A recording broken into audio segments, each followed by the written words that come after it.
अस्सलामुअलैकुम। Welcome back to my channel. आज मैं फिर से हाजिर हूँ आपकी खिदमत में लेकर बाब नंबर 8 अज़विये किस तरह तौलीद करते हैं कि बाकी अहम सवालात के साथ। तो चलिए आइए देखते हैं। कल हमने जो है 2 मार्क के सवालात तक कंप्लीट किया था, तो अब आगे है 3 मार्क के सवालात। तो यहाँ पर पहला सवाल है, फूल की उमूदी तराश की अक्कासी करता साफ खाका बनाकर हिस्सों की निशानदेही कीजिए। फूल का मादा तौलीदी हिस्सा और फूल का खूबसूरत रंगीन हिस्सा। तो यहाँ पर देखिए, ये जो सवाल है, सवाल में जो है डायरेक्ट नहीं पूछा गया है कि कौन सा हिस्सा मार्क करना है। फूल का मादा तौलीदी हिस्सा यानी बेस खाना, या फिर टोटल आपने कलगी स्टाइल और बेस खाना, टोटल आपने ये तीनों मिलाकर मादगीन जो है, यहाँ से ये जो पूरा हिस्सा बनता है मादगीन, कलगी स्टाइल, बेस खाना, ये पूरा आपने मार्क करना है। इसके बाद जो है फूल का खूबसूरत रंगीन हल्का जो कि पंखुड़ी। ओके, तो इस तरह से आपने मार्क करना है। तो चलिए इसके बारे में एक और बात मैं आपको बताना चाहती हूँ कि ये जो टिपिकल फ्लावर का जो डायग्राम आपकी बुक में दिया गया है, यहाँ पर जो है ये पंखुड़ियाँ ये थोड़ा आड़ी टेढ़ी रहने की वजह से कुछ स्टूडेंट्स जो है कंफ्यूज हो जाते हैं कि ये बहुत टफ डायग्राम है। उनको ऐसे लगता है कि ये उनसे जो है पंखुड़ियाँ सही तरह से नहीं बनेंगी, इस तरह से ऐसे कुछ लगता है। तो ऐसी कोई बात नहीं है, आप आराम से जो है इसको इस तरीके से भी बना सकते हैं। ये देखिए,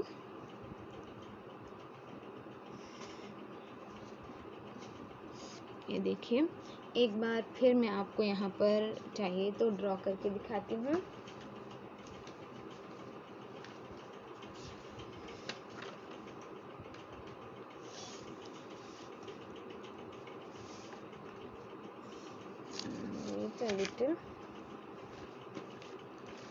ओके, तो यहाँ देखिए, तो सबसे पहले हमने बाहरी हल्के से अंदरूनी हल्के से जो है हमने स्टार्ट लेना है।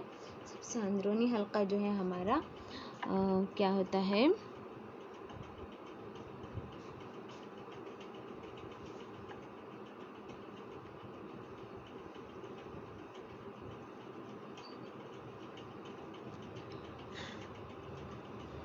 फूल का मादा तौलीदी हिस्सा ही होता है। ओके, तो यहाँ पर ये कलगी स्टाइल और ये बेस खाना, तो ये बेस खाना जो है यहाँ पर थोड़ा सा आड़ा बना है, आप इसे सीधे भी ले सकते हो, कोई बात नहीं। ओके, इसके अलावा यहाँ पर जो है बेज़े बनते हैं, ये हो गया। उसके बाद आगे फिर है,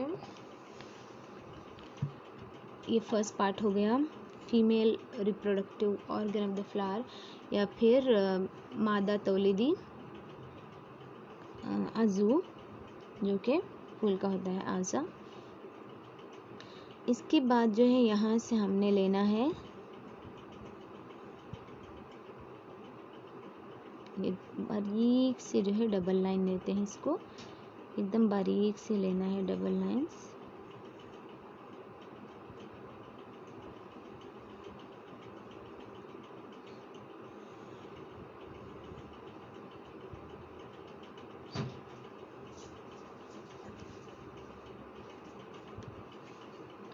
ओके,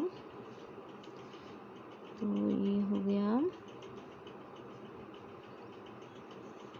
नर तौलीदी हिस्सा, ज़ीरादान। ओके, और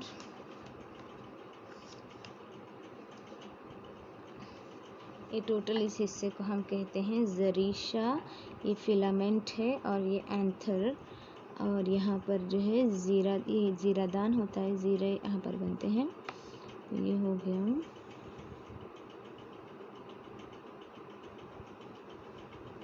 इस तरीके से आप बना सकते हो। ओके, इसके अलावा जो है नेक्स्ट हमारा पेटल्स जो हमने बनाने हैं ना, तो हम डायरेक्ट से कोई 3 पेटल्स इस तरीके से बना सकते हैं। ओके, ये हो गया ना पहला, तो ये हो गया।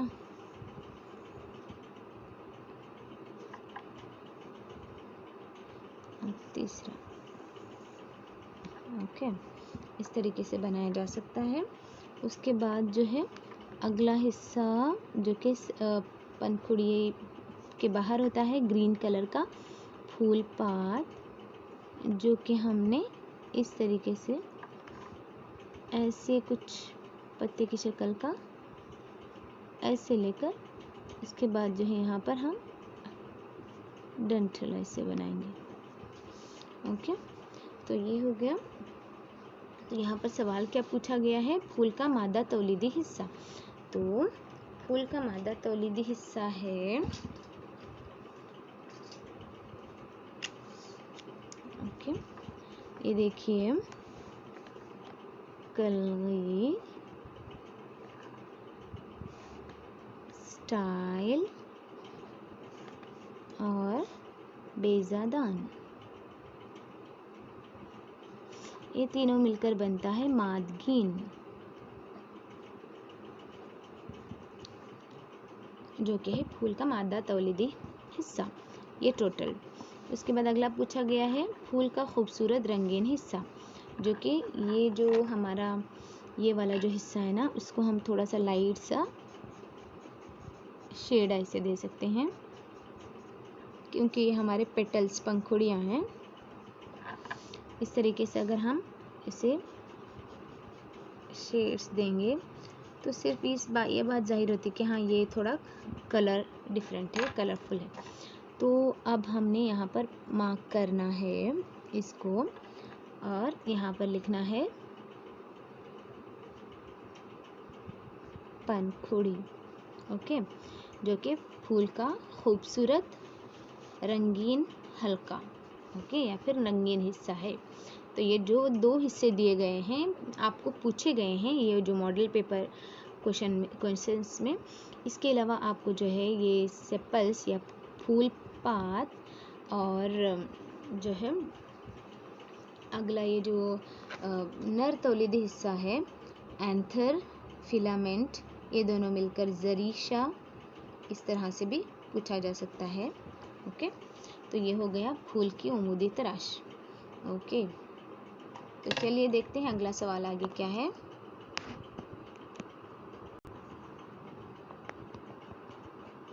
अगला सवाल है, कलगी पर जीरा दानों के जर्मिनेशन का साफ खाका बनाकर इन हिस्सों की निशानदेही कीजिए। तो यहाँ पर 2 हिस्से ऐसे ही पूछे गए हैं बिना नाम दिए। देखिए, वो हिस्सा जो मादा तौलीदी हिस्से का इहाता करता है, मतलब ये टोटल मादा तौलीदी हिस्से का इहाता करने वाला टोटल हिस्सा क्या है, डी, वेट अ लिटिल, और जो है वो हिस्सा जो जीरा दानों को बेजे तक ले जाता है।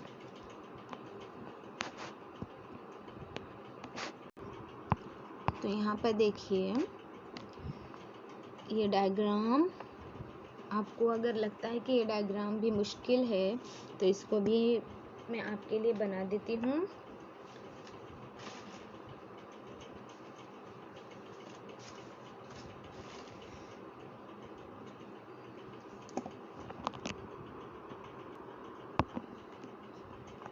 तो देखते रहिए यहाँ पर कलगी पर जीरा दानों का जर्मिनेशन। तो सबसे पहले हमने स्टार्ट लेना है इस तरीके से। ओके, ये हमारी कलगी, और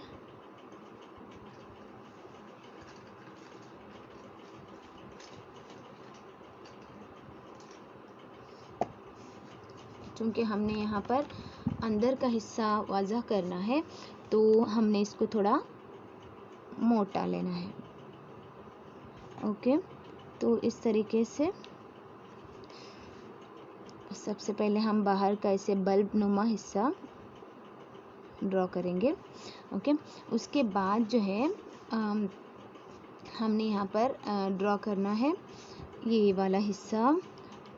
यहाँ पर देखिए एक लाइन जो है बाहर की तरफ से ऐसे आ रही है नीचे की तरफ से, और उसके बिल्कुल ही नज़दीक सेकेंड लाइन इस तरह से लेनी है। ये 2 लाइंस हो गई। उसके बाद जो है ये दो लाइंस हमने अभी ड्रॉ किए ना, उसके बाहर वाले हिस्से से और 2 लाइंस आएंगी इस तरीके से, बिल्कुल नज़दीक इस तरीके से आएंगी। तो ये हो गया सेकेंड पॉइंट। आपने याद रखना है, सबसे पहले बाहरी बल्ब ड्रॉ करना है, उसके बाद ये 2 लाइंस बिल्कुल नज़दीक, और उसके बाद ये ओ हमने उसको ओवरलैप करना है ऐसे उल्टा क्वेश्चन मार्क की तरह। ओके, क्वेश्चन मार्क की तरह इस तरह से हो गया। तो अब जो है ये वाली लाइन जो है आगे जाके कंटिन्यू, यहाँ पर जो है सबसे पहले अभी हम ऊपर हम ड्रॉ करेंगे ये वाला हिस्सा जहाँ पर बेज़े बनते हैं। ओके, ओव्यूल्स बनते हैं। तो उसके बाद जो है इसको ये कनेक्टेड है नीचे इस तरह से, और ये जो हिस्सा है यहाँ पर इस लाइन के ज़रिए आगे ऊपर तक, ये लाइन जो है आगे ऊपर तक इस तरीके से जाती है। तो यहाँ ये जो सेकेंड लाइन है ये वाली लाइन हो गई ना, तो ये जो है सेकेंड लाइन है, यहाँ पर इस तरीके से यहाँ पर जो है ऐसे लेनी है। ओके, ये जो 2 लाइन हो गई,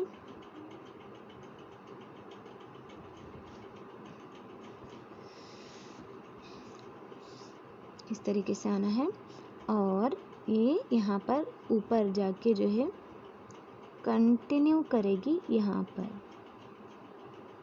ऐसे पोलन ट्यूब। ओके, तो ये ऐसी शक्ल में अंदर से जो है पोलन, और दूसरा पोलन जो है यहाँ से आता हुआ दिखाई देगा।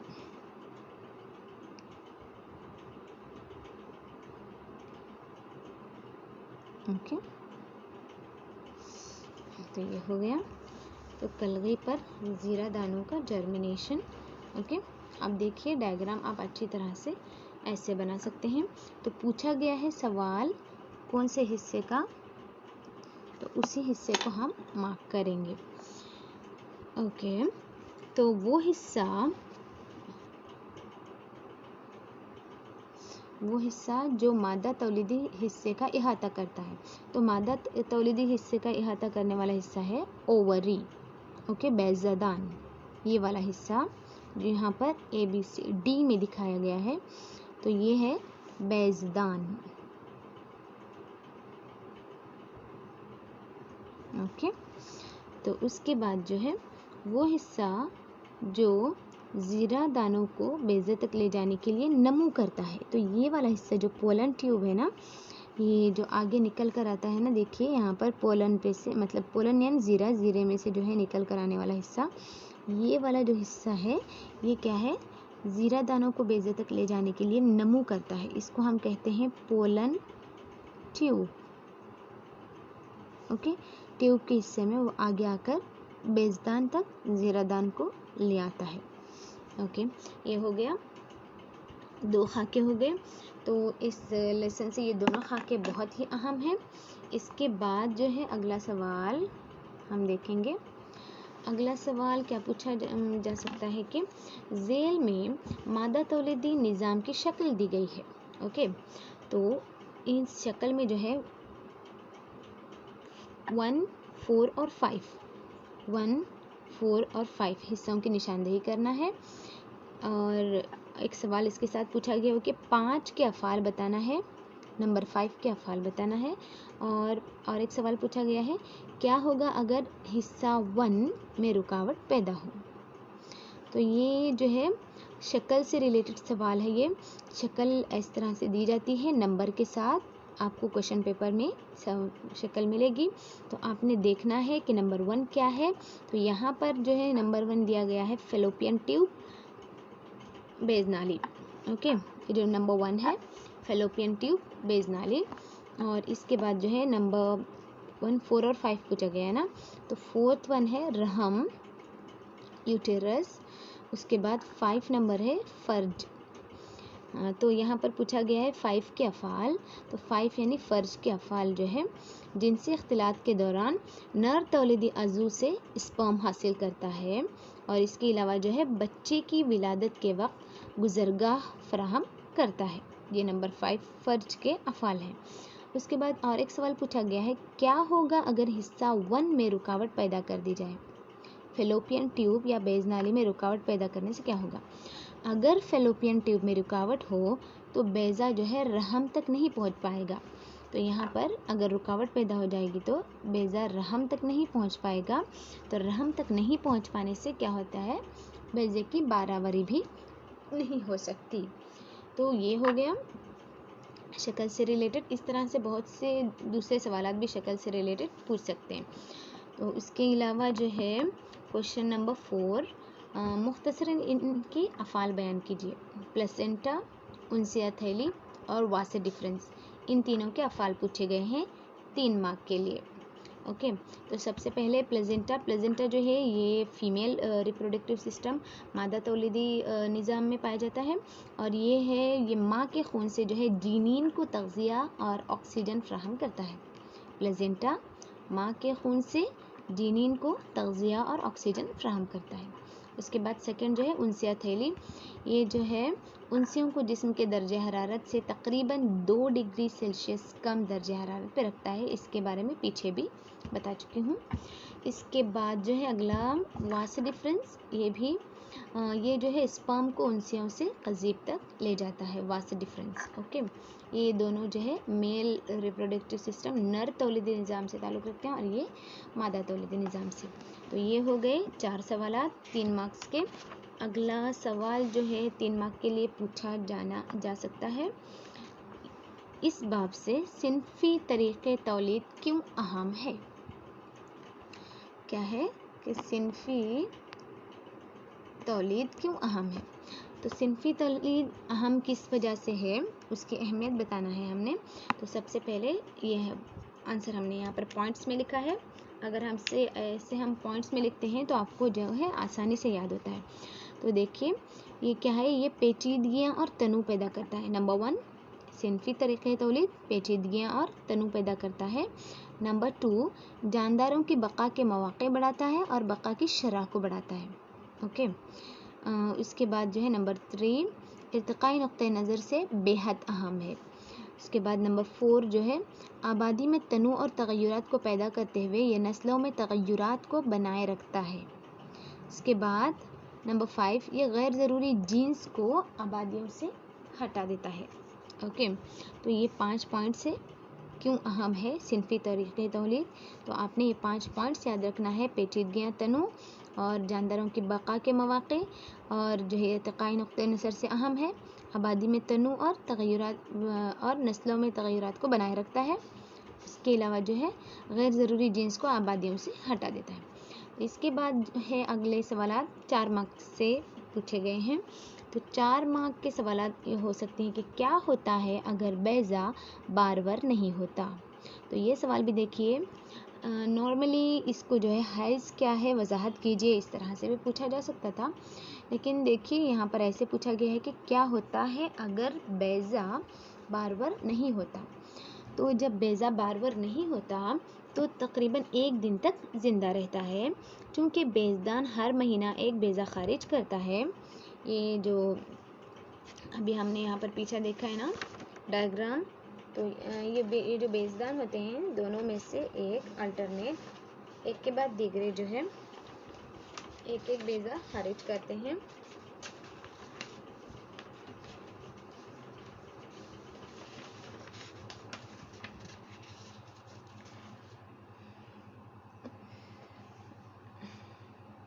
बेज़ा खारिज करता है।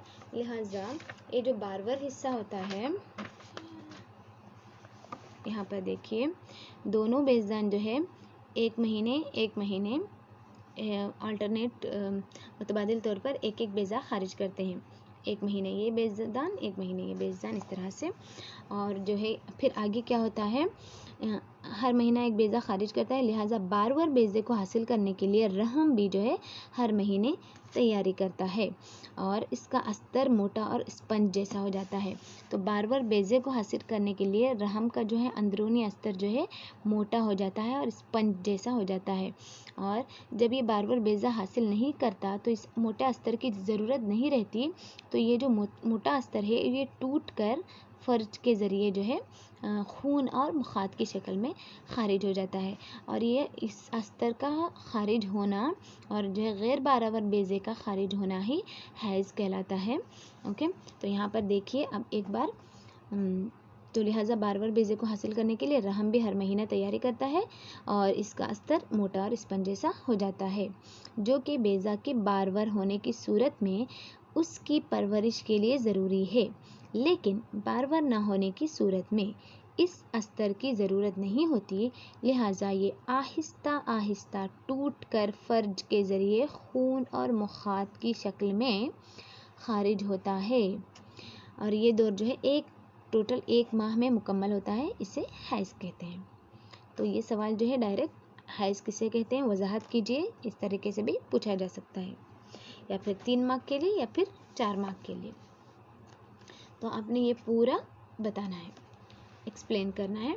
तो उसके बाद जो है अगला सवाल इस तरह से पूछा जा सकता है कि दी गई शक्ल को पहचानिए और उस हिस्से की निशानदेही कीजिए जहाँ बेज़ा बनता है, उसके अफ़ाल लिखिए। जहाँ बेज़ा बनता है उस हिस्से की निशानदेही करना है और जहाँ बेज़ा बनता है यानी बेज़दान के अफ़ाल लिखना है। उसके बाद अगला सवाल इसमें से क्या है, उस हिस्से की निशानदेही कीजिए जो स्पर्म को हासिल करता है और उसका कम से कम एक किरदार बताना है।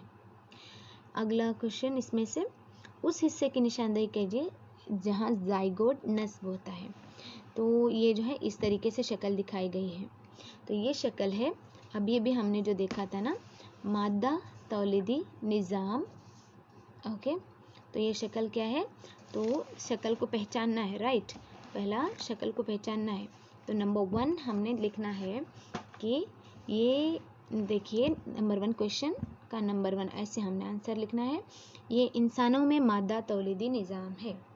उसके बाद यहाँ पूछा गया है उस हिस्से की निशानदेही कीजिए जहाँ बेज़ा बनता है और इसके अफ़ाल लिखने। तो ये हिस्सा जो है बेज़ादान, ओके, बेज़ादान ये वाला हिस्सा ना,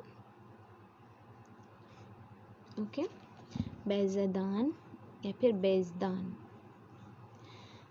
यहाँ बेज़े बनते हैं, इसके अफ़ाल भी पूछे गए, राइट। तो यहाँ बेज़े बनते हैं और बेज़दान में से किसी हार्मोन का भी इफ़राज़ होता है। तो यहाँ पर भी आप मार्क कर सकते हैं, यहाँ पर भी मार्क कर सकते हैं, दोनों बेज़दान हैं। उसके बाद क्वेश्चन नंबर 3 क्या है, उस हिस्से की निशानदेही कीजिए जो स्पर्म को हासिल करता है और उसका एक काम बताना है, उसका एक अफ़ाल फ़ेल। तो ये वाला हिस्सा जो है स्पर्म को हासिल करता है। अभी हमने पीछे भी देखा था ना, इसके रिलेटेड फ़र्ज जो है स्पर्म को हासिल करता है और ये जो है जिनसी इख्तिलात के दौरान स्पर्म फ़र्ज के ज़रिए दाखिल हो जाते हैं, यही इसका अहम किरदार है। उसके बाद जो है अगला सवाल पूछा गया, उस हिस्से की निशानदेही कीजिए जहाँ ज़ाइगोट नस्ब होता है। ज़ाइगोट रहम में नस्ब होता है, जो कि यहाँ ये वाला हिस्सा है, ओके, ये है रहम। तो यहाँ पर जो है ये बारवर बेज़े की मुसलसल नशोनुमा भी करते हैं, ओके। तो ये हो गया 4 मार्क का सवाल। तो लास्ट जो है ये एक सवाल जो है दिया गया है 5 मार्क के हिसाब से। तो तौलीदी सेहत से क्या मुराद है और तौलीदी सेहत को बनाए रखने के लिए तरीक़ों की फ़हरिस्त बताइए। तो सबसे पहले है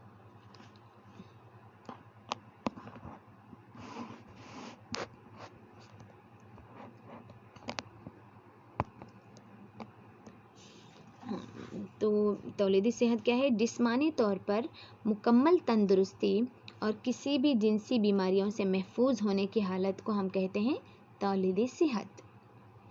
जिस्मानी तौर पर मुकम्मल तंदुरुस्ती और किसी भी जिनसी बीमारियों से महफूज होना। तो इस हालत को कहा जाता है तौलीदी सेहत। और तरीके जिनसे जो है तौलीदी सेहत को बनाए रखा जा सकता है तो ये हैं, इसमें सबसे पहले फर्स्ट वन गैर महफूज जिनसी इख्तिलात से परहेज़ करना। नेक्स्ट सेकंड जो है जिनसी तरसीली बीमारियों के बारे में ख़बरदार रहना। ओके, जिनसी तरसीली बीमारियां कौन सी हैं, ये किस तरीके से हो सकती हैं, इनसे अवेयर रहना, ख़बरदार रहना। इसके बाद जो है अगर इन्फेक्शन हो भी जाए तो ज़ाती देखभाल और मुनासिब तशख़ीस और बेहतरीन इलाज कराना। तो जो है अगर इन्फेक्शन हो भी जाए किसी जिनसी तरसीली बीमारियों से तो अपनी ख़ुद की देखभाल करना अच्छी तरह से, मुनासिब तशख़ीस डॉक्टर से जो है बराबर चेकअप कराते रहना और उसका जो है बेहतरीन इलाज कराना।